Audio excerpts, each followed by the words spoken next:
caregiving someone, or someone has died, or you've got a child in addiction, and years and years of things, you forget to practice beauty.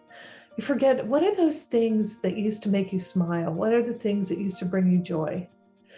And if you can write, I always have them write on the refrigerator and put practice beauty. Do one thing every day that makes you happy. If it's a flower, if it's a plant, if it's seeing a sunrise or a sunset or going to an art show or whatever it is, just one thing that makes you happy. Sitting on the porch, putting your foot up, reading a book, whatever it is. So instead of digging neural networks deeper and deeper in grief and sorrow and despair and hopelessness, now you're creating beauty, and you're bringing beauty back into your life, and you're creating new neural networks. And that's what we need to do, because we get really stuck. We keep digging deeper and deeper and deeper, and pretty soon that hole is so deep we can't hardly climb out of it. So practice beauty. You got to accentuate the positive. I feel good. A little bit of feel good goes a long way. You're listening to Karen Swain, teacher of deliberate creation, accentuating the positive, showing you a way to a better life. Accentuating the positive, it's not just fad, it's sanity. Who in their right mind would accentuate anything else? If you feel like that's what you want to do. Hello and welcome to another show, Accentuating the Positive with Karen Swain. Always wonderful to be with you all again.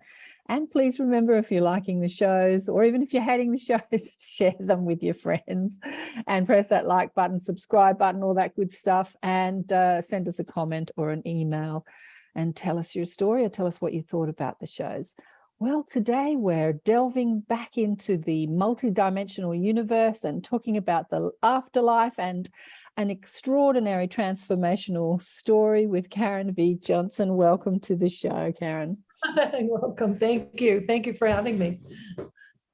Yeah, Karen and I've been chatting already, and I was just saying, I love your story because it's such a transformational story. I've had so many people, both in my books and on the show, with a similar sort of story, going from one paradigm to a completely other paradigm. And, from one paradigm to the other, it feels like impossible that you would ever get there. And yet when life presents you with an opportunity to change, you either change or die, right? You either change or suffer. So let me tell people a little bit about what's been happening with you, Karen.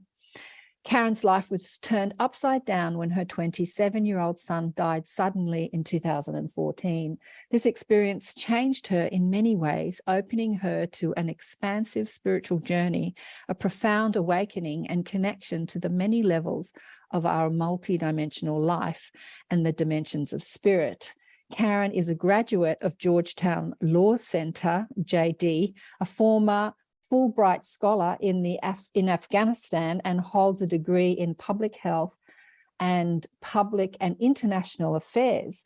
She's a retired federal administrative law judge who practiced criminal, and it says here, energy law for more than 30 years. What's energy law?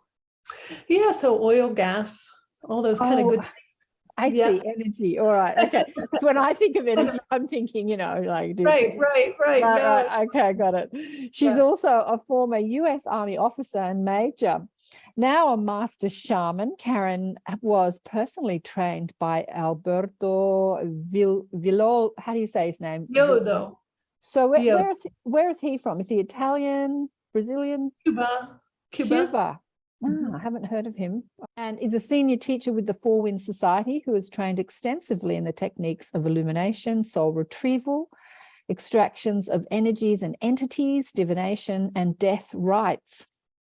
She continues her expertise as an energy practitioner, living, grieving, using energy medicine to alchemize grief and loss is your first book. Yes. Published last year, and your website is your name, karenjohnson.net. Yes. So it says on your website, suddenly as if from nowhere, Ben was standing in front of me, smiling his big happy smile. So this was the experience that really rocked your world. Tell the audience what happened to you. Yeah, my son was 27, and he'd been struggling like a lot of young men. What am I going to do with my life? And tried different things and had some businesses fail. And So I was going on a vacation to South Korea and thought, well, when I come back, we're going to have a big talk, about life and what's going on. And so when I was in South Korea, I got this, I just wasn't feeling well that afternoon. And then I got a call and somebody hung up, and I just had this bad feeling about that call. And so I called back, and the person said they were a detective. And I said, well, I'm Ben Johnson's mom. And he said, where are you? And I said, I'm in South Korea. What's going on? He said, well, he's died. And I said, how? What? Shocked.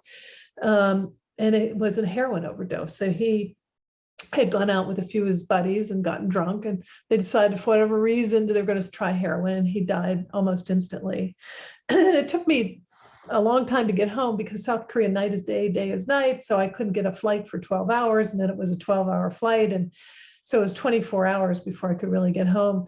And while I was waiting in the airport in South Korea, he appeared right in front of me, just like he was himself, just fully embodied, and smiled at me and then kind of faded off.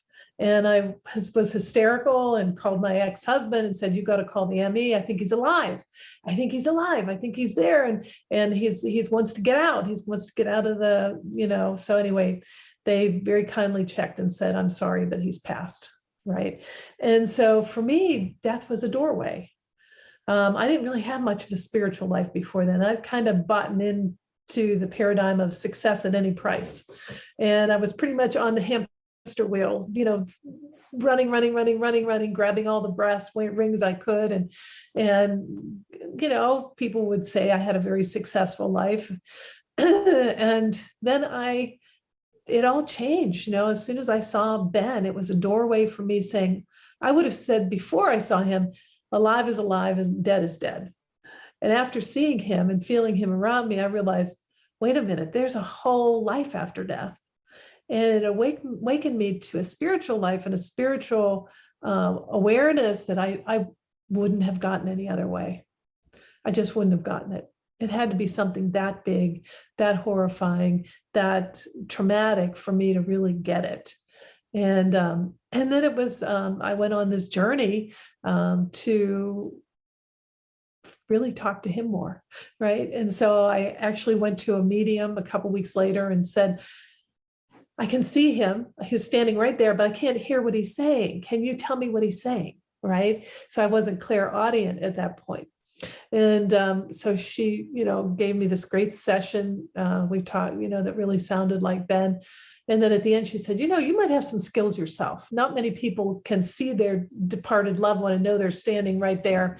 So then it became this journey with all sorts of spiritual practices, crystals and Kabbalah and spirits and all kinds of things. I really just wanted to expand my awareness to contact Ben more, mediumship, until I finally ended up with a evolutionary astrologer who told me, your soul has chosen a different path away from shame, blame, guilt, and Uranus, and to Neptune, the mystical path. And I'm like, a mystical path? What is that? I didn't even have a clue what that might be. He said, well, another woman had a reading like yours, became a shaman. And again, I was like, a shaman? Are there shamans? I didn't even know there were still shamans in this world, right? It was completely outside of my left brain world. I didn't even know there were mediums until I looked in Fairfax County, Virginia around me, until I looked in the phone book. I had to look it up because I had never met one, right? And so here I am. He's telling me about a shaman. So of course I Googled it, and the Four Winds popped up, and 3 weeks later I'm on a plane to California for my first class in shamanism, thinking, well, if I don't fit in here, I'll just go down to Palm Springs and get a facial and a mani-pedi and I'll be good. Right. And I'm not sure this is for me. I don't think I'm going to really fit in here. And of course it was perfect.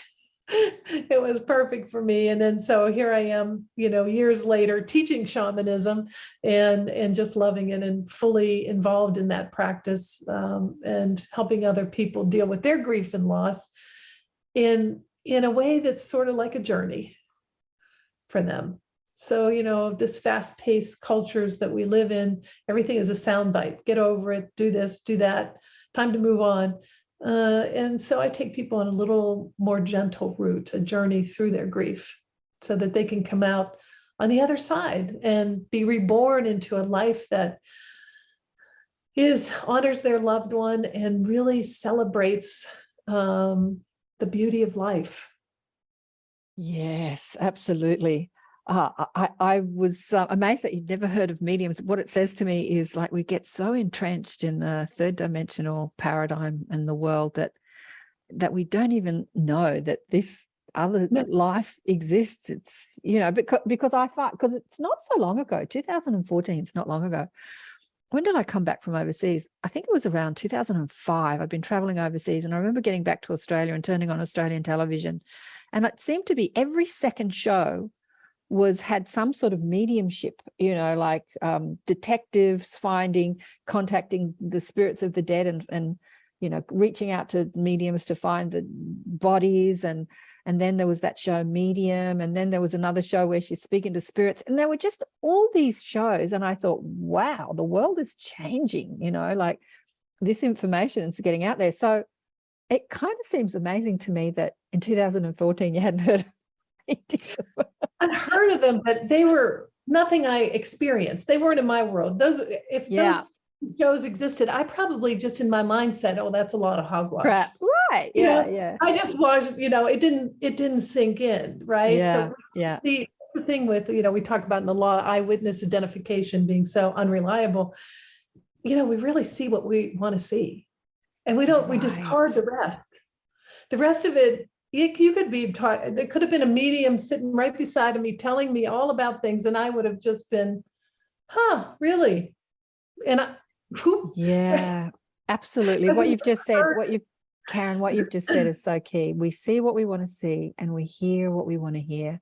We hear and we see what fits in with our current worldview. Yes. And then the rest doesn't exist, right? It's just noise. It's just noise. It's noise. And then we argue for our point of view, like it's the only point of view, and it's only, so belief creates our reality. Yeah, it's so fascinating. Because I remember, I had Elisa Medhus on the show, Channeling Eric. Do you know the Channeling Eric phenomena? No, so her son, like you, I've spoken to so many mothers who lost sons in their 20s. It's amazing. It's amazing. I don't think I've actually ever spoken to somebody where it's a daughter. It's always a son, which I find quite extraordinary. Yeah, anyway, her son shot himself when he was 20, and she was a doctor and brought up by, she calls them militant atheists. So she had heard of mediumship because her father was so bent on discrediting anything to do with it, and she had to study quantum physics in order to bend her mind enough to reach out to a medium to understand that energy, you can't kill energy just changes form. So if her son is energy, then he's just changed form. So maybe there's some hope. Yeah. But I love that transformation of the mind going from one paradigm. I think it's amazing. And I did the same thing, quantum physics. Greg Braden's work. I love Greg Braden because he put science in a context that lay people can understand. And so I had to get the science, because I didn't really even believe it with my shaman work. I didn't believe it until I could have the science with it. Then I say, okay, all right, now I see. Now I can accept this. I was just so far out of my paradigm that I couldn't accept it without some more proof. Now I don't need any proof, but then I had to have proof, right? So. Yes. Yeah. Well, everyone's looking for proof, but I think that the best proof is the experience itself. So even Elisa's father, who was the militant atheist, had an experience exactly not exactly, but similar to yours, where his dead grandson appeared before him as if he was physical. So when you saw him in the airport, was it like you were looking at a physical human being? It wasn't like a ghostly figure. It looked solid, oh my God, you're standing in front of me. Mm-hmm. He's smiling, and then he just sort of faded away, right? And so I thought, my mind was like, oh, he must be trying to contact me and tell me he's alive and trying to get out of the freezer, right? Where they put you, the ME. Yeah. That's I couldn't make. It's the only sense I could make out of it that time. I couldn't even. Never occurred to me that he's coming to me from the other side until it happened frequently enough and enough times that I finally got it. It took me a while to get it. Yeah. Yeah. Elisa said that her father had that experience where he appeared physically before him as a little boy, and then grew up and then came and sat on his lap. So he had this amazing experience. And as an atheist, he didn't fit into his paradigm. So he debunked it still. He had the experience, but he still didn't, he didn't change his point of view. And I thought that was amazing. That was amazing that you can have those really sorts of. Onto that tightly to that paradigm. So how many times did he appear to you before you started sort of having that relationship with him in a new way? I think it took a while because I really wasn't clairaudient. It took me a while to develop my senses, because most of us that are very left brain, we've kind of left our right brain to kind of atrophy a little bit. So I had to really work on creative things and spiritual things and mediumship, and really had to open up to possibilities that I had closed off. So if you're closed off to possibilities, then you don't, there's so much that you miss. And so it took me a while, it took me a good, I think, year and a half of a glide path of opening up and awakening until I could really fully experience him, hear him, see him, and just accept that he comes and goes. Right. And if we kind of work together now. So we help souls to transition, people that get stuck in between realms. And we do that kind of work. And he's really helpful with young people that have committed suicides or overdoses and things like that, to say a lot of spirits get stuck because they've been told by the church and others that whatever they did was a sin, right? Then they were going to go to hell. And so they're so afraid of going to hell that they're hanging on like, I'm not going anywhere, right? So they're kind of stuck in between. And so he can kind of talk to them and say, hey, man, there's nothing but really cool stuff on the other side. Follow me, and shows them the way. So we kind of do that kind of work together. But it took a while to get to that spot. It took a while for me to grow. He was much further ahead, because once you transition to the other side, you see things very differently. Do you feel like this work that you're doing together was the agreement that you had before that you came into this lifetime? It could be. Someone said once that we had made this agreement ahead of time that he would die early so that I would get a spiritual awakening, and that was okay for a while. And then I said, what a bad spirit I was to agree that I would do that with my son. And then I said to myself, what about my daughter? What terrible cosmic agreement did I make with my daughter, right? So it didn't really bring me a lot of happiness to think that, although now I see it a little differently. Now I say, okay, so maybe this is all sort of this big picture, this big karmic picture, and we're here and there and we're everywhere all at once, and all these things that are happening have been pre-planned and yet haven't happened yet, and yet here we are experiencing it. So the past and the present and the future are all mixed in together, and so I just see reality in a very different way now. What happened with your daughter?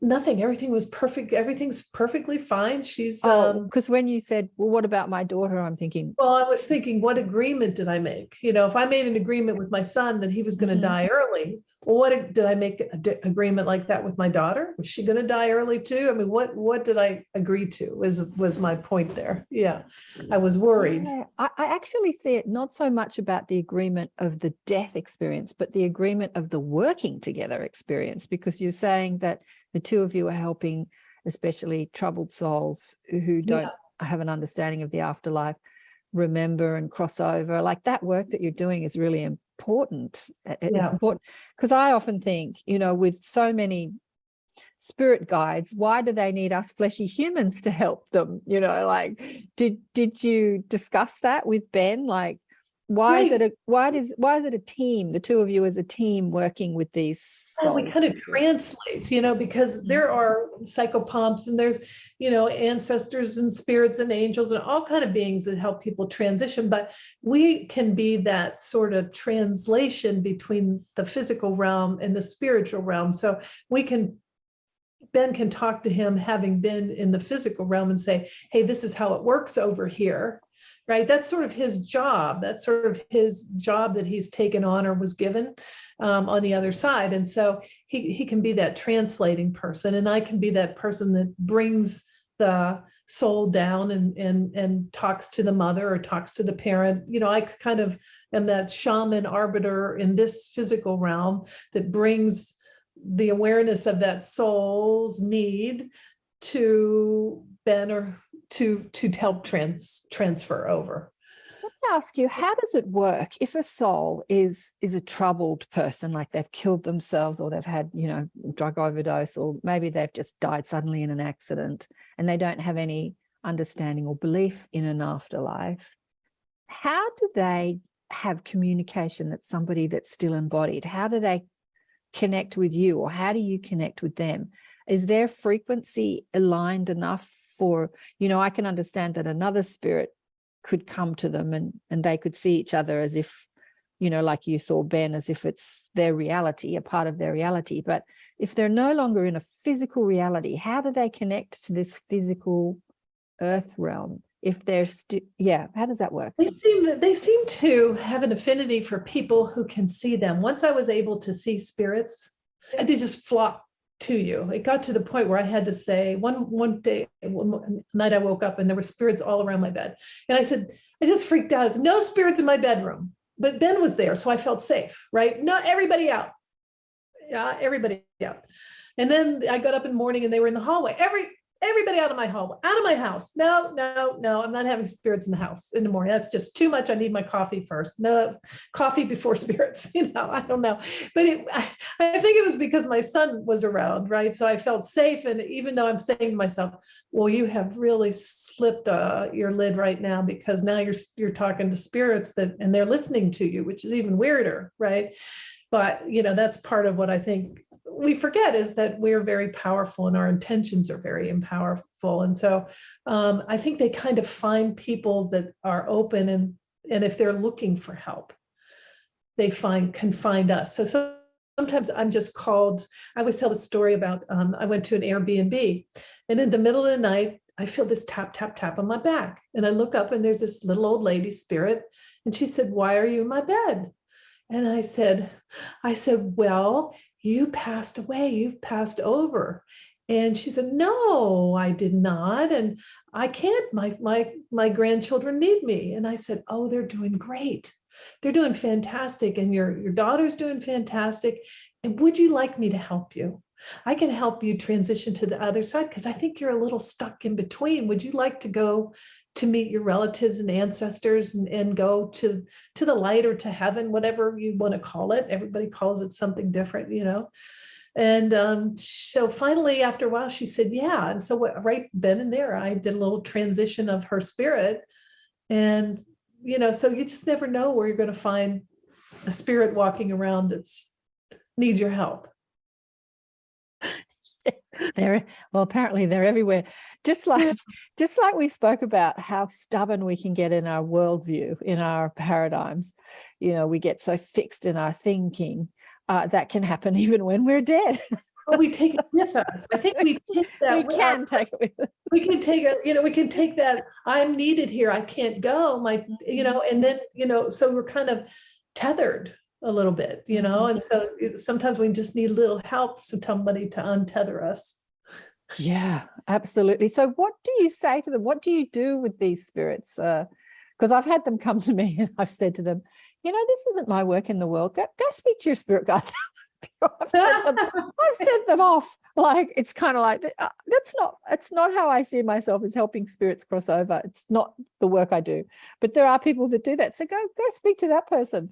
So what do you do when you help them cross over? Do you say, can you see the light? Go to the light. Like, that's the classic, what people like that. You know, it's kind of like there's just a portal that I can open, and the portal is to a higher realm. So it can be the realm of, however you want to see it, heaven, the realm of the ancestors, whatever you want to call it. I see it as sort of, there's this world, and then there's an in-between place where spirits can be stuck. And then there's these other realms, whether you want to call it the universal consciousness, that works for Buddhists, whether you want to call it heaven, nirvana, whatever you want to call it. there is that place to go to, and there's places to go to that souls can go to for healing. So I never have found a hell. All I found is places where they kind of take a little stop over to heal a little bit. And so I can open that portal into the upper realm so they're not stuck in between in that sticky, heavy, kind of dense place in between worlds. Yeah, beautiful. I want to get back to your transformation from going from a judge in the law and the military. How did you do that? I mean, how did you untether yourself from that paradigm? And what did your friends and family think? Because they obviously knew Karen one way and right. and revered you, and look how amazing she is, and she's successful, and she's got all this power and this recognition and status, and now she's speaking to dead people. What? Like, how did that happen? Well, she's lost the plot. She clearly this has gone, to her head. So, in the U.S. and I don't know, maybe Australia too, there's a thing called a Diagnostic and Statistical Manual. So now there's a whole criteria for people that are in extreme grief, things like seeing their dead loved ones, all the things, that I do. And, maybe being extremely depressed. And I think there's certainly, sometimes people get very stuck in their grief. But are we ill? Are we mentally ill? Or is this really an awakening, an opening that there are other realms, there's other realms of existence, and they can be found, they can be understood and seen. And there are people on the other side, there's spirits on the other side, and they can come to us for help. We can help them. Those of us that kind of do that, people have said I'm a psychopomp. So I kind of do that work in between realms. Some people say psychopomps have to be spirits that are always passed over. So I don't know what I am. All I know is I'm able to leave this reality, go to that reality, and open a portal and help spirits to go. But how did your friends and family who knew you one way cope with your transformation? I mean, did they just think they want to lock you up? Did they stop talking to you? Like, do you still relate to them? Do you open this sort of conversation at dinner parties and family dinners and things like that, or Thanksgiving, like when you get together for Thanksgiving? Do you just zip it and not talk about what you do, or like, how does it work? I think I probably did in the beginning, kind of zipped it and just kind of snuck off, and I realized at some point I really couldn't be a shaman and pursue that shaman and be a federal judge. Can you imagine the Washington Post getting a hold of that? At some point I had to choose, right? And when I choose and decided, that I was going to retire, luckily I was able to retire. My friends went to my daughter and said, your mother's grieving. She's going to really regret this. She has a lifetime appointment. You just don't walk away from things like this, blah, blah, blah. And my daughter, who was an engineer, so also very left brain, she said, I think my mother should shake her rattle and release her inner butterfly. And that kind of shut everybody up, right? They weren't going to get anywhere with the daughter. The daughter, thing was not going to work. She was not going to help them out, right? And she was totally supportive. Anything I wanted to do, I had 2 suitcases that I traveled with and a carry-on bag. And that's what I traveled with for 2.5 years around the world, looking for answers to grief and grieving and what the heck's this about, and death and dying, and worked with shamans all over the world and Sufi masters and priests of all kinds and talked to them about death and dying. And until I finally was downloaded this journey of the bereaved in ways that the bereaved can look at places where we're stuck. Everybody's stuck somewhere else. Maybe it's a story that we're telling ourselves. I should have done this. I could have done that. I should have insisted this, blah, blah, blah. I mean, I could go back to his babysitter when he was 2. Maybe that was the mistake. Maybe that's where things went wrong, right? You just shame, blame, guilt. So we go through all these things. So we want to figure out where is that person stuck, or who are they judging? Are they judging themselves? I even judged my Ben. I mean, I was really mad at him when I finally realized, I know you're not supposed to speak ill of the dead, but I'm mad at you. I am really furious. This was not supposed to happen. I hear you, you're there, I'm here, and I'm miserable and I'm angry. And it took a long time for me not to judge him, and I think sometimes we don't come to terms with the fact that we're miffed at our loved ones for leaving. And so, where are we stuck? Where are we stuck? Everybody's stuck in a different way. Ram Dass talks about trees. And so if you go into the forest and you see one tree is a pine and one tree is an oak and one tree is bent and one tree got electrocuted, and we don't judge them. We just say, oh, they're all trying to find the light. But as soon as we look at people, our judging mind comes in. And so where are we judging? Who are we judging? How are we making ourselves suffer with stories that we're ruminating over and over and over again?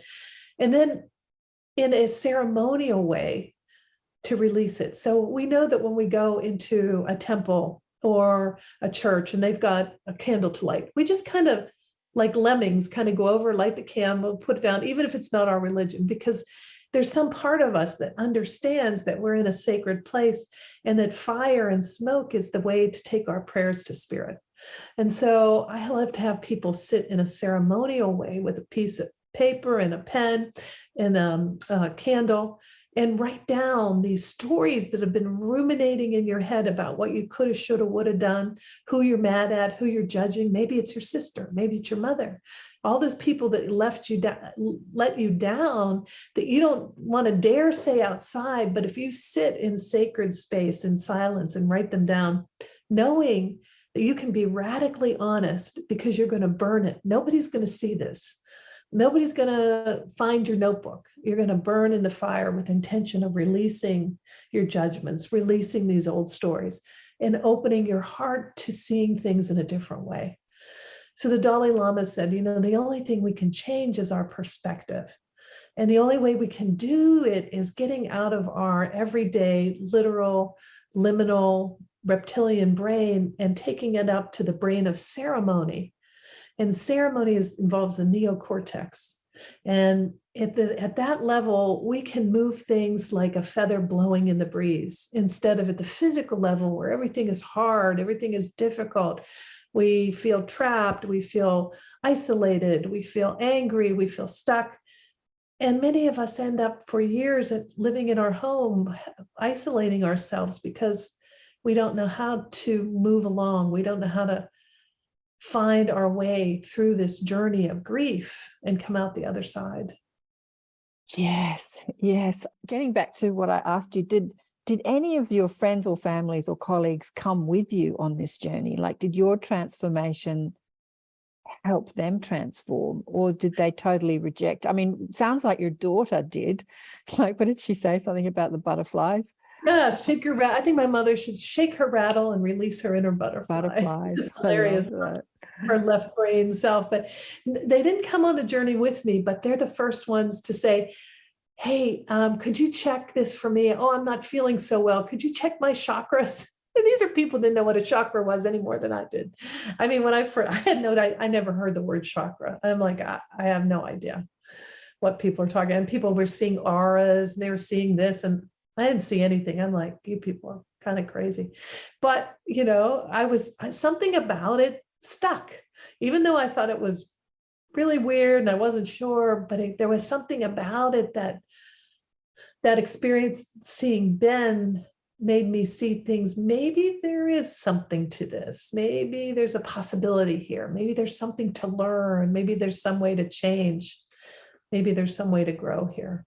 Yeah, because it's so beautiful to bring your friends and family with you. I mean, many will reject you, but when you awaken, then there's an opportunity for those around you to awaken as well, even though they might be stuck in a paradigm that says, I'm right, you're wrong, and you're crazy. Oh, she's just grieving. She's doing this stuff because she's in grief. But right. I really see grief as an opportunity to deep dive into the realms of your conditioned subconscious mind, all those programs that have told you who you are. And death is a way to shake that up and for you to release the limitation of who you think you are and open to the possibility of who you could be. I mean, grief is such a beautiful process to do that. You can either grieve and suffer, or you can allow the pain to show you why you feel like that. Like, what am I believing about myself? And I think that the thing that upsets the apple cart here on planet Earth is the illusion of separation, and death gives us that illusion. I am now separate to the one I love. Like, I can't see them again. I can't speak to them again. We're not connected in any way. And that illusion is such an illusion until it's not, right? Like, that's what happened to you. Like, yeah, even that experience of seeing Ben in his spirit form, you saw him like he was physical. Yeah. Yeah. And then I didn't need that anymore. And I don't see him in that way now. Now he doesn't appear in that way. And I'm not sure they can always do that. Maybe that's a once, one and done sort of thing. I don't know. But after that, I really see him. I just know his presence and I know his spiritual form. And it's funny because there's a husband of a friend of mine that I also work with, and I've never met him, but I met him in the spirit world with Ben. And so there's spirits that I kind of work with too, and I recognize, and it's fascinating. It's just fascinating. I just love it. My daughter actually says, "Mommy, you're getting much too comfortable in that other realm. Let's just not slip over to the other side without saying goodbye." Yeah, well, yeah, that's a fear-based belief as well, because that other realm is who we are. I mean, this is the illusion. We think that this is the reality, and that other realm is some mystical place that we need to go to college to, connect to. But that other realm is our true home. And as you said, like this expansive awareness and information and knowledge is available. I was going to ask you, does Ben, as Ben as spirit, what has he taught you about life, love, and the universe from that perspective that he didn't have access to as Ben, your son? Gosh, at first he was pretty much attached to me while I was suffering so greatly. One thing I learned is as we suffer and stay stuck in our grief, we kind of hold them back from doing all the things that are available to them on the other side. So for Ben, he now works with ascended masters. Like one time I was, kind of was his death day. And I was like, "Oh, Ben, I'm so sad. It's your death day, blah, blah." He came and he's like, "Mom, you're kind of getting to be a bummer about this. I'm right here." And he said, "I'm in the Jesus pod. Okay. Jesus is really cool. Not all that stuff that we read about. He's really cool. So you're fine. You're fine. You don't need me. You're fine." As only a 27-year-old, right, can do. And so I think it's that they have lots of work to do on the other side. And as we stay stuck, we kind of hold on to their kite string, and they stay a little stuck too. They can't do everything they want to do on the other side. So that beautiful part of just allowing them to be on the other side and explore without worrying, when I think about it, he's much happier on the other side than he ever was here. And what more could I want as a mother than for him to be happy? Right. And so there he is. He's happy and he's totally himself, like I said, Mom, you're kind of being a bummer about this. You're okay. All right. Okay, fine. But has he shown you anything profound about life, love, and the universe? Like, has he taught you? You said that he was in the Jesus pod, and Jesus is cool. So, what has he said to you about? I think that they really there's not eternal slumber. They're busy. They're learning. They're growing. He's got this kind of assignment where he helps me help souls transition. That's sort of his little specialty that he likes to do. He likes to work with ascended masters. He seems to be having a really enlightened experience there. I mean, it's almost like he's, there's different realms that he visits and says, "Okay, this one, there's a healing spot, and there's this, and then you'll go here." And he seems to know his way around. And so it's a realm, it's a universe, and there's really magical places to visit and magical people to visit and learn from and grow from. And I don't know about, he hasn't really talked to me about reincarnation. So it could be that he's reincarnated and doing these other things at the same time, because, time is a pretzel, time isn't linear, and so many things can go on at the same time. So it's possible. I haven't really talked to him. It just never came up, reincarnation. But I am getting curious about that. Well, you just read my mind, honey, because I was going to say, So did he say, you know, in other lives, you were my son and I was the mother, or you were my wife, or he didn't sort of talk about your relationship in other lifetimes or in future lifetimes? Not yet. No, I haven't heard explored that. Yeah. Right. Right. And so there's even in Buddhism, there's Amitabha Buddha, and Amitabha Buddha is in charge of, or there's the Sukhavati is sort of this realm in between Nirvana and the earth plane. So Sukhavati is a place where spirits can go that are just tired of being reincarnated, right? They're not quite at Nirvana level yet. They're not an ascended master, but you know, they just want to have this place. It's almost like heaven, right? So maybe that's it. Maybe that's where he is. I thought about that. I was reading about that Sukhavati and Amitabha Buddha, and I thought, I have to ask him about that. Where is he exactly? Where does he kind of live? Does he live? Does he just float around? Does he go from one experience to the other, or many experiences all at once? So I think that's the next conversation. I love that you use the word pretzel. Time is a pretzel. That's just the perfect analogy. It's like, yeah. But you know, like from that understanding, we understand that there are aspects of the soul that are living simultaneously, our past life and future lives. So what you're connected to is just an aspect of the soul that is Ben, that you understood as the character of your son. So he's so much bigger than the role that he played as your son. And right. I don't know, the Sukhavati thing, there's a lot of dogma within many religions that limit the experience of understanding of the expansiveness of the awareness of what's possible. Not to negate it, because it's a first step in understanding the afterlife. But when you speak to people that have actually gone there, like near-death experiences, it's so much vaster than that. It's so much vaster. And the multidimensional aspects of who we are, that we are spirit and we are physical, we are extraterrestrial and we are human, we are, you know, we're living in the 1800s, we're living in the 20th century, we're living in the 300s, you know, we're on other planets, we're here, we're just all over the place all at once. It's just mind-boggling who we are. I think you know, it's our limited perceptions that we're trying to make sense of what we see. Right. Mm-hmm. So minds that study together and train together. And so the Buddhists have, you know, Buddhists see things similar, Christians see some similar, you know, the different ones see some, because they all studied together and years and centuries and centuries. And so they have this dogma that works. But at the bottom line for me is that it's our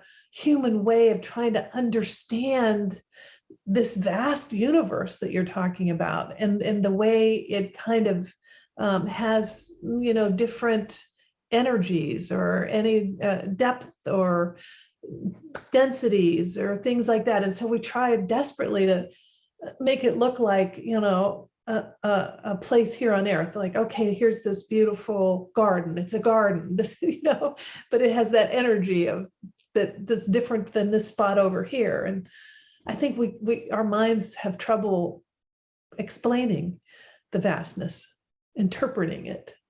I think I'm probably repeating myself and asking the same question, because I had a beautiful man called John Davis on the show recently who had this extensive NDE, and he said that he came back with no gifts. People call them gift psychic ability, but he came back with full memory of his tour of heaven. He calls it a tour of heaven. You know, he was shown all these different experiences that you can get up to when you're dead. You can do this and you can do that, and you can, you know, like this. Has Ben given you any information about, you know, where he is and what he does and what it looks like? And you know, at first I think he was sort of, when I went to Costa Rica and did a zip line, he was zip lining with me. So here I am, you know, zip lining and flying upside down and doing all kind of, and I'm like, Ben, you know, my body is 62 years old. So, you know, try not to kill me in the middle of this. So I think he was experiencing traveling the realm, the world, you know. I think at first it was like, wow, I can go anywhere I want to go. I'll go here, I'll go there, I'll go this, I'll do that. Right. So I think it was sort of that. And then I've noticed more now then he got sort of into the, you know, helping spirits cross to the other side. And then this was this new thing that came up of studying with Ascended Master. That one had to be the Jesus pod, but there was other pods too. And he's going to be studying. So don't bug me all the time. Okay. Great. Fantastic. So in other words, you're in spirit college. Gotcha. Spirit college. Okay. Interesting. Yeah, I've heard that many times. I had a friend who died at 40. She was of complications from the drug thalidomide. Do you remember the drug thalidomide? Oh, I do. Yeah. And she was one of the, survivors, victims, I suppose. Anyway, she died. But she could never travel the world because she was so sick and she couldn't get insurance, and she was for sure going to get sick. And without insurance, no one would insure her. She just didn't dare travel. So that's what she did when she died. She traveled the world with her boyfriend, who was traveling with her in spirit at night. And then he had a heart condition. They met in hospital. They were both in for, he wanted a heart transplant. She needed a lung and heart transplant because they were both so sick. But he died soon after her. But he told me that every night they're traveling the world and fulfilling that desire that she couldn't fulfill when she was in the physical. Yeah, I don't know what she's up to now. I don't know what she's up to now. But yeah, it was interesting that you said Ben was traveling the world, because you traveled the world after he died, didn't you? Do you want to share a bit of your experiences?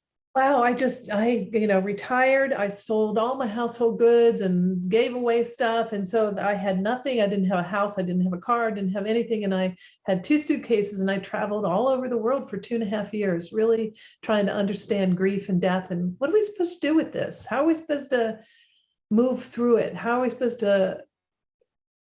to do with this? I mean, I was just completely at a loss. Why do people die, and where do they go, and what am I supposed to do? What about the people left behind? What are we supposed to do, and where'd they go to? And all those questions, I had all the questions. I had no answers. And so that's what my journey was. And the journey was going to be a blog, and then the blog turned into a book. And the book ended up being this, kind of a spiritual pathway for people to look at their lives and really try to get unstuck from grief, because there's one practice. It's called Indigenous Alchemy. So what the heck does that mean? So it means inherent or innate desire for change. So what if, as humans, we're not wired to be stuck. We're wired for growth. We're wired for change. We're wired for transformation.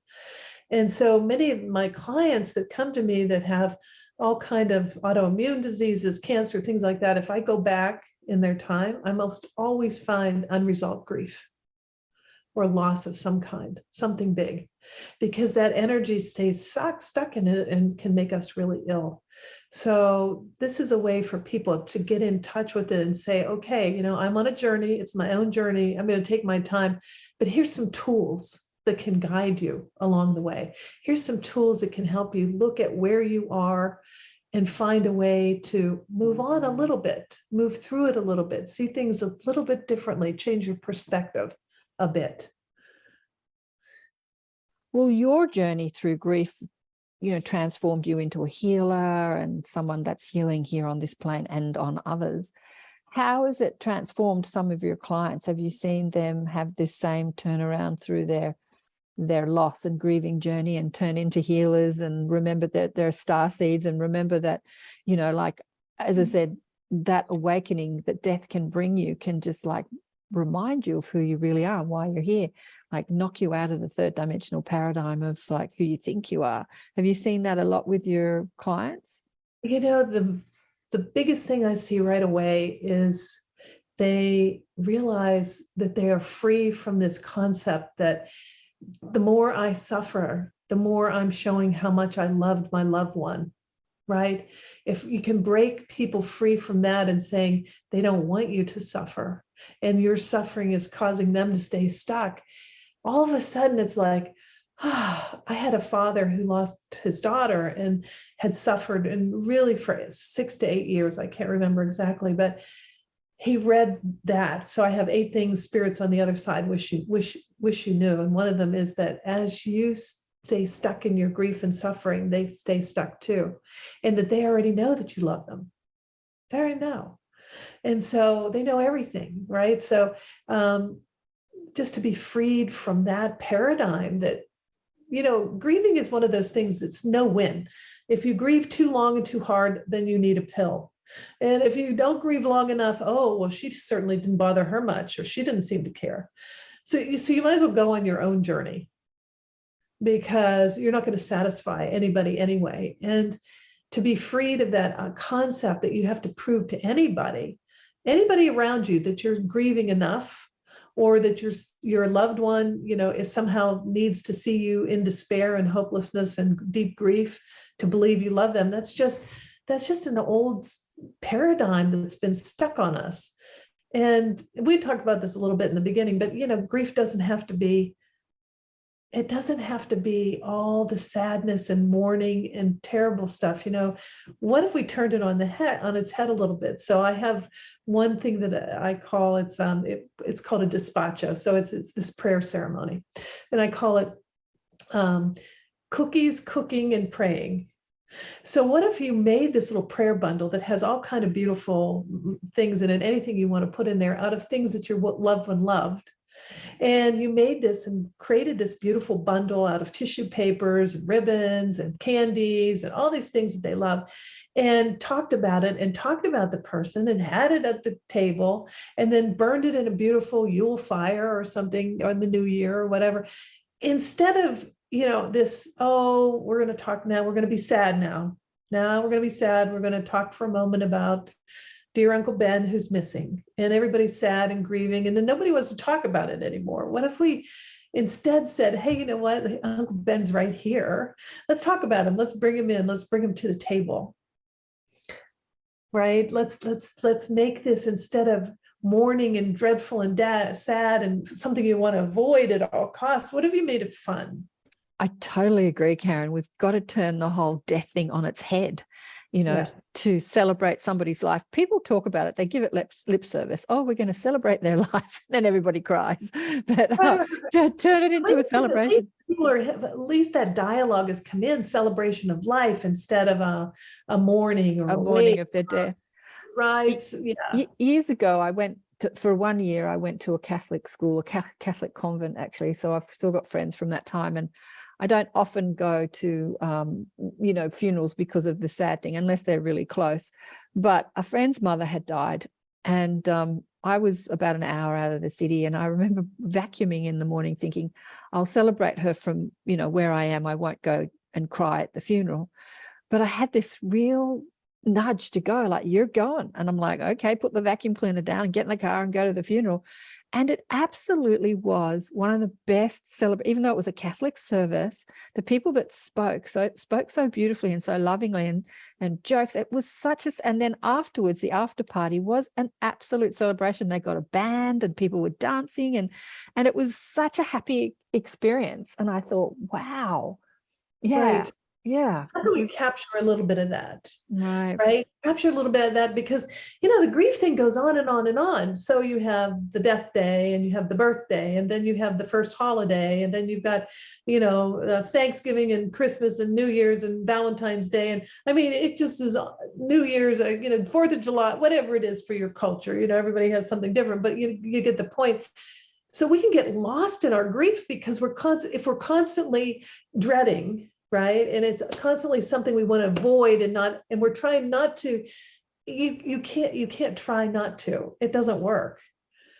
If instead we could embrace it and say, okay, how can I make this fun? One of the things I tell my clients too is, when you're caregiving someone, or someone has died, or you've got a child in addiction, and years of things, you forget to practice beauty. You forget, what are those things that used to make you smile? What are the things that used to bring you joy? And if you can write, I always have them write on the refrigerator and put practice beauty. Do one thing every day that makes you happy. If it's a flower, if it's a plant, if it's seeing a sunrise or a sunset, or going to an art show, or whatever it is, just one thing that makes you happy. Sitting on the porch, putting your foot up, reading a book, whatever it is. So instead of digging neural networks deeper and deeper in grief and sorrow and despair and hopelessness, now you're creating beauty, and you're bringing beauty back into your life, and you're creating new neural networks. And that's what we need to do, because we get really stuck. We keep digging deeper and deeper and deeper, and pretty soon that hole is so deep we can't hardly climb out of it. So practice beauty. Yeah, practice beauty. I love that. Practice beauty. I have a friend whose partner husband died a few years ago, and her teenage girls have been really suffering. And she was part of a course I was doing, connecting to spirit guides and stuff. And a message, a beautiful, simple message came through for her, which kind of shocked me. I wasn't really asking for a message, but it came anyway because I was asking them to get the messages. I just saw this dog's face, like right in my face, like this. It was almost like this spirit dog was going to lick my face. And I'm like, what? And then the message came through and it said, let love return to the household. Get a pet. Because there'd been so much focus on the loss and the grief, and as teenagers in such a delicate time, and you're exploring who you are, and kids change when they're teenagers, right? And they get really rebellious, and so coupled with loss and grief, and then and just this simple message, let love return to the household, get a pet. Anyway, so she's like, I don't want to get a dog, so they got a cat. That's exactly it. It changes everything. You have to, if you keep going in that direction, and loss and sad and grief and it's horrible, it's life just because it's downward spiral. So you want to try to begin to spiral upward. What if they're right there? What if they're right there with you every minute? And would they want to see you like that, crying and sad and hopeless and in despair? No, they don't. And so it's a different way and looking. What if they were right there? And what if by you moving on with your life and creating beauty out of the ashes of the old one, you were actually honoring their life? Wow, what a concept. What if they were cheering you on from the other side? Yeah, go, go, go. Get the apartment, get the award, have fun, go to that show. Think about that. And that's the way I see it. I see them on the other side being cheerleaders for life, living life for the fullest. Yeah, because we're still down here grappling with and dealing with, the gamut of negative emotions that are available, and they're up there having a good old time. So we are flying around and saying, "Oh, for heaven's sakes, they have to be our cheerleaders, because they're finished with their negative emotions and stuff like that." And Ben said to me, "Mom, you're kind of being a bummer." And I think it's true. I think they think, "Oh, come on, don't you get it? You're there, I'm here, but I'm happy, and I want you to be happy. Don't you get the whole thing? You're not getting the picture." I hear that a lot. I've spoken to many people on the show about this subject. Stephen Simon was someone I spoke to recently whose wife died, and he wanted to spend an hour talking about how much he loved his wife, and just what you said before, Karen. It's like, the harder I grieve means I loved you more. They equate, if I'm desperately unhappy and want to kill myself and can't go out and can't get out of bed and can't speak to anybody, then that just shows how much I loved you. There's this, it's very distorted, isn't it? We've been enculturated. There's all these stories about people dying with their loved one or dying right after and not being able to go on and never going to the house. And somehow that's become exalted. Like that's that's the way it's supposed to be. Well, that's a martyr, right? We make ourselves into a martyr. Right. And that's not the way it should be. It's not the way it needs to be or can be. Or exactly. It's not the way it has to be. Yeah. It's not the way it has to be. But she said from the other side, just like Ben, like you're not the same words, kind of be a bummer. But every time he says, I lost my wife, she's like, you didn't lose me. I'm right here. Hello. Like, can you stop using the lost word? And he's so funny. He goes to say it like the human condition, like we want to use all those words that we're using. I lost this person. I lost. And then he corrects himself and said, oh no, I didn't lose her. She transitioned. No, he stops. Right. You lost me. You thought my dog or what? An umbrella? Am I a mitten? No. Yeah. I know it's not easy being green. It's not easy being human. No. And I think it's just breaking free of those cultural paradigms that have shackled us, and having the audacity to see it differently. Right, having the audacity to see it differently. And that's I feel like I'm sort of like that person. I had the audacity to change everything. Right, to look at my life and say, I'm not living the life I wanted. I'm living the life my parents wanted for me. I didn't want this. I wanted to be an archaeologist and anthropologist. And here I ended up as a lawyer and with piles of stuff and bored out of my mind and sick of driving in the second worst traffic in the United States for 30 years. Is that your story? Did you really want to be an anthropologist?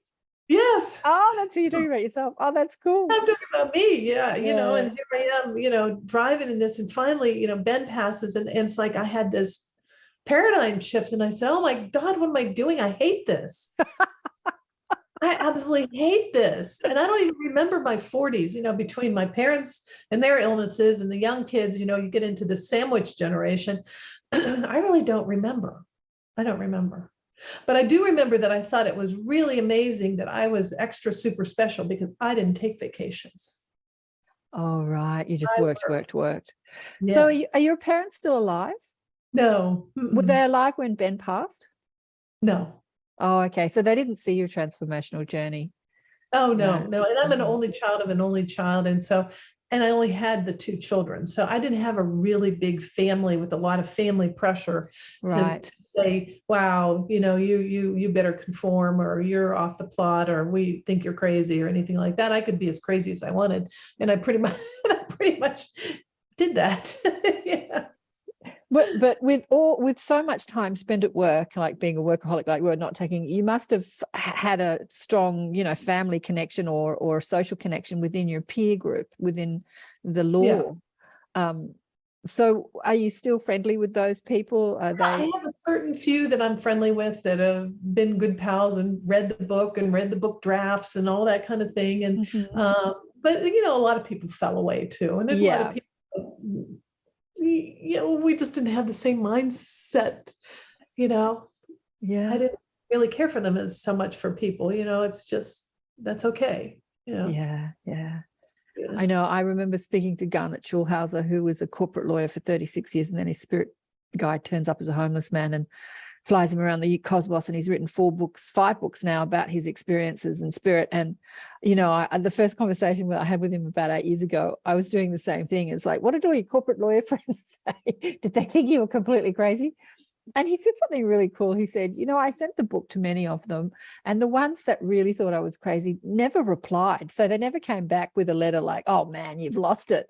And the ones that were more open said, wow, you know, well, good on you.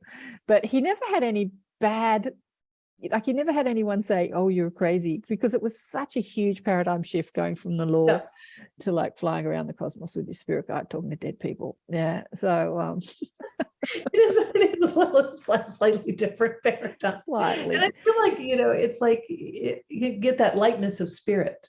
Like I feel like my spirit was very heavy and confined and sort of, you know, before. And then after this happened, even though I suffered greatly and I missed him terribly, and it took me a long time, I do feel like my spirit is much freer, much happier. I see the world in a different way. And have you brought anything that you've learned from that third dimensional world into the shamanistic practice? Was there any dovetailing, any synergy between the 2 worlds? Or did you just totally leave all that behind and start a whole new journey? You mean with the law, or with law? Yeah. Well, yeah, you know, it's funny because we do these exercises, and one of the exercises, what are the things you identify with, and what are the things you differentiate, you're pushing away. So at one point I was pushing away being a lawyer. I don't want to be that anymore. I don't want to be that. There's nothing there for me. And then this other thing, what are you integrating? Right. And at some point I realized, oh my gosh, this spiritual stuff, I can use these skills from being a lawyer to write a book about it. Right. So it's like you kind of can begin, I think in the beginning of your journey, you say, I'm going to push that away. I'm not that anymore. I'm only going to be this. But, you know, life has a funny way of pretzeling back around, and those things that you learned long ago have a way of showing up later in that way of being perfect for using in this context. So I use a lot of my legal skills in my spiritual contact as a teacher and a writer, and things that I might not have been, you know. So yeah. And also when you were talking before so beautifully about judgment, you know, how we get so caught up in judgment. A lot of this conversation today has been about judgment of others and judgment of self and grief. And then you were a judge. So there's kind of a synergy there, right?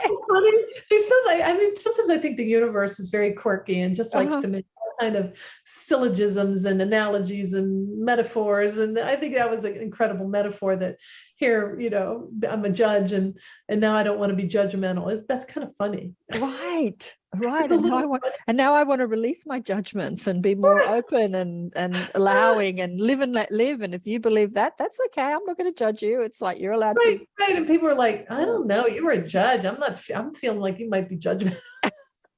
Judge me. I think you're going to judge me. I'm thinking you're wired that way, and I'm not feeling this. So, you know, but it's kind of amusing in some. That's why I love your story, because that connotation. I mean, a corporate lawyer is one thing, but a judge, it's like a whole nother level, you know, of immersement into a third dimensional paradigm. It's almost like even stickier to untangle yourself from. I just feel, I mean, I just had to do it. Like, it was just one day I decided I was going to check and see if I could retire. Mm-hmm. And there's no secrets. Everybody thinks it's a secret, but as soon as you put those papers in and have them calculate, everybody knows. And from there on, it was like a gale force wind was at my back. The universe was just push, push, push. My house sold in 3 days, full price, as is. Everything opened up. Alberto Villota said he wanted to teach with me. All of a sudden, this teaching opportunity. So everything just happened. Right. When you're on the path, you're on the path. It's like being on a fast flowing river and just being swept downstream. It's like, Okay, I wanted to get back to Alberto. Villota. Let's talk about him. I don't know about him. He's Chilean. And what does he teaches shamanism? Does he? Four Winds Society. So he was a medical anthropologist for many years. And so he's one of those guys that went to the jungle to look for new medicines, right? And then he looked at, people in the jungle and said, they don't have cancer, they don't have diabetes, they don't have any of these Western diseases. What the heck? Maybe I'm looking at the wrong end of this microscope. Maybe I need to look at their societies and see how they're living and what they're doing, because, they don't have any of these diseases that I'm looking for a cure for, and they don't have the disease. This is a little strange, So he actually, trained with shamans for, 30 years, something like that. And then he began writing books and, he's written, 20 books, big name in shamanism. So you find his books everywhere. Shaman, Healer, Sage is one people know very well. And there's other wonderful shaman scholars like Sandra Ingerman and others. But he was just, it was interesting how he started out too. He started out in research in a lab and ended up drinking the Kool-Aid. We say we all drink the Kool-Aid, and ended up in Peru, studying with shamans in Peru, deep in the jungle, and experiencing life in a totally different way. And so he had that big life change too, that big metamorphosis that came about. Mm-hmm. Wow. I love that. I love stories of transformation. They just so turn me on. I don't know. I get a kick out of it, like hearing someone, because I guess I've had a lot of judgment come at me over the years. I didn't have a big transformation. I was always enmeshed in this world, but I've had a lot of judgment from people that are fully entrenched in that third dimensional paradigm. And I remember someone said to me, oh, you spiritual people are always trying to convert us as if we're wrong. You just think we're wrong. Well, what about you? Aren't you wrong? I remember somebody threw this at me and I thought, yeah, right. You just get to be right with whatever you believe. And I think he said, you religious people are always trying to convert people, and it's true. Like religions are always knocking on doors, trying to convert you to their way.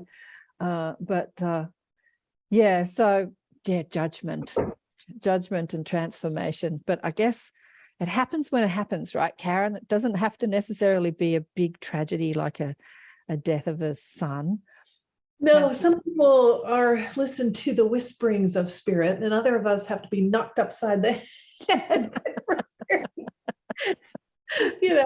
So I would wish I were one of those that, went gently and listened, but apparently I had to have the big knock on the head to get it. Yeah. So it's been beautiful to chat with you today. Is there anything that You you would like too.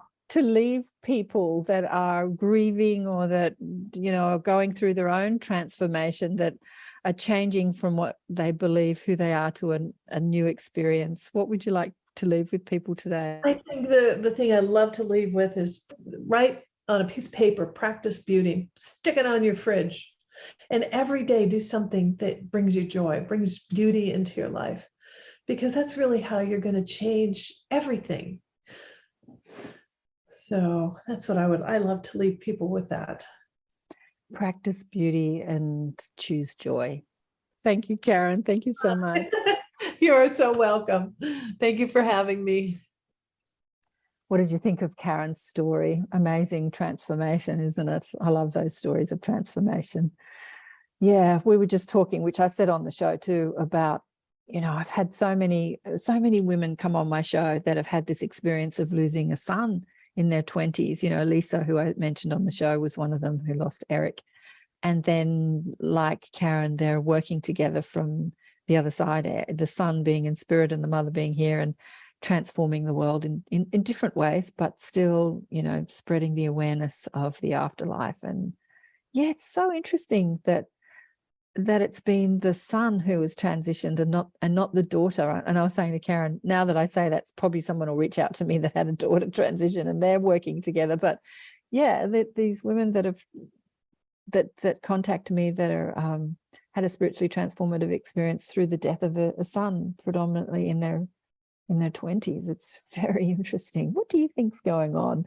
Do you think it's a spiritual contract? Do you think it's a terrible tragedy? What do you think's going on? And why is it the young men that are transitioning, and not the other way around, like mum dies and then becomes the spirit guide, and the son has a spiritual awakening, becomes the shaman with mum teaching from spirit? Haven't heard that one yet. Possibly it's out there. You never know.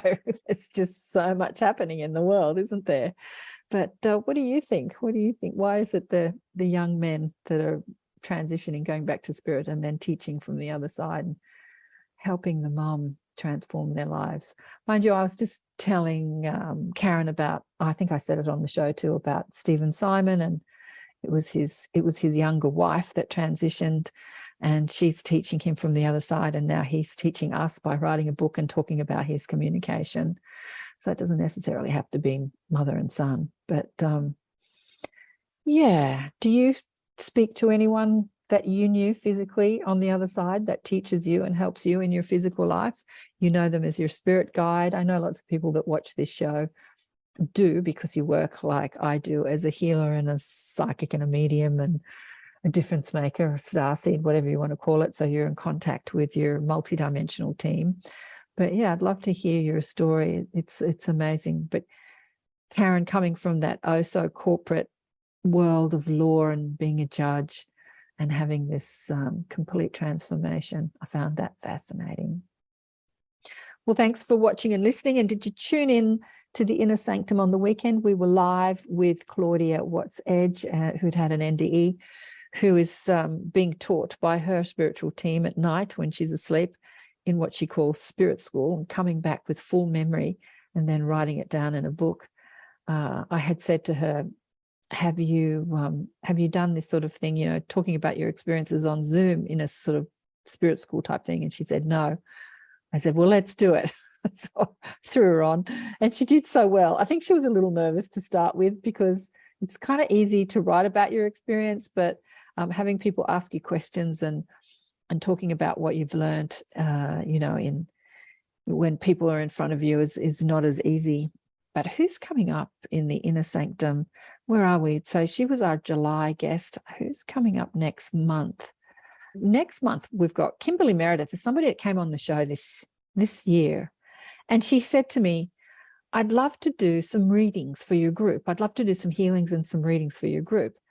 Can I come back on the show and do some readings and some healings? So she's a healer. Check out the show I had with Kimberly. She reached out to me for ages before I put her on the show. my judgment. Whenever I get into my mental mind, that's what Karen and I were talking about. We get into our critical judgmental mind. I'm always wrong. I'm always wrong. And so you've got to get over yourself, get over your judgment, no matter what you think about people, and just go for it. I do that so often. Us humans, we're so critical and judgmental, aren't we? Anyway, so she's beautiful, Kimberly, and she has an amazing story, but she wanted to do some mediumship and some healing, some readings, and so she's going to come into the group and do that. So maybe you want a bit of a healing or a reading. It is, I say it's free, but I really do appreciate any donation that you throw our way, both for myself and the guest. I put all this information, this conscious awareness information out there for free, and have been doing for about 25 years. But if you benefit from the shows, I do appreciate any donations that come my way. And thank you for those people who have. I've had a couple of donations come in this week. So thank you so much for those people who are donating to the shows and to the Inner Sanctum. It is well appreciated, because it is very time consuming doing this. I spend a good part of my week organizing shows and organizing the Inner Sanctum and organizing guests, because my paid work is working as a reader and a healer and I don't call myself a shaman, but you can call yourself whatever you like, really. But when you sort of expand your awareness and start accessing your multidimensional aspects, and you put yourself out there to make a difference in the world in whatever you're doing, you can call yourself whatever you like, a healer, a reader. I was telling somebody who's staying in my house, telling him about he's a doctor that's staying with me, a holistic doctor from another country, and his traditional medicine. So we've got a lot to talk about, him and I. I was telling him about my journey. Because he's doing massage, and I said, when I was massaging, I started having all this information coming to me about people. I knew their thoughts and their deepest desires. I knew what troubled them. I knew why they were in pain emotionally and mentally, what they were believing to be true. I could see their past lives, and I had to stop calling myself a masseuse, because people were not expecting that when they came for a nice massage. And I started yakking. I couldn't stop telling them what I was seeing. And I'm like, okay, what do I call myself now? And in those days, I called myself a spiritual healer. But today I call myself teacher. So yes, what are you calling yourself, and how you make a difference in the world? So anyway, back to Kimberly. So she's coming in next month, and then Penny Kelly is lined up to come in August as well. We've got 2 teachers. I love Penny Kelly. If you've watched the shows I've done with Penny, I love her. She's a star seed. She's incredible. Check out, she's all over the internet. She has her own show now, and she's quite, she's been talking about things that have been censored on the internet, as I have. So she's got her show on BitChute and Rumble and a few places where she can talk freely and not worry about being censored. But she has an extensive life. I think Penny's in her 70s now. One of the books that I love is called The Robes, where she called them the robes, these men in little brown robes turned up in her living room or her kitchen, I think it was, and gave her all this information about the cosmos. And then 20 years later, they came back and they said, all that stuff we told you, we want you to put it in a book. And she said, no, but she did. And it's one of those, she's got many, many books, but it's one of the most amazing books about life, love, and the universe, and our future, and the future of Earth, and probable futures, and what we can expect and how we can evolve. And I love Penny Kelly, E.T. Message to Humanity, Quantum Reality. And Marina Serena's booked in September. I'm not sure if she still can make it. And a few other people until the end of the year. Lots of amazing people to chat to. So yeah, thanks again for listening and watching and sharing the shows. And remember to check out the book Awakened by Death if you haven't already. As I said, Elisa's story is in there, and Sandra Champlain's story is in there. Lots of people talking about the afterlife and their transformative experience. It's exactly, Karen would have been a perfect candidate for that book, having an expansive spiritual awakening through the death experience, either your own NDE or the death of a loved one, including myself. That was my story when my mother died. When I was a girl, I started asking a million questions, and I got the answers, and I'm still asking questions 50 years later. Yeah, thanks again. Love you all. Bye for now.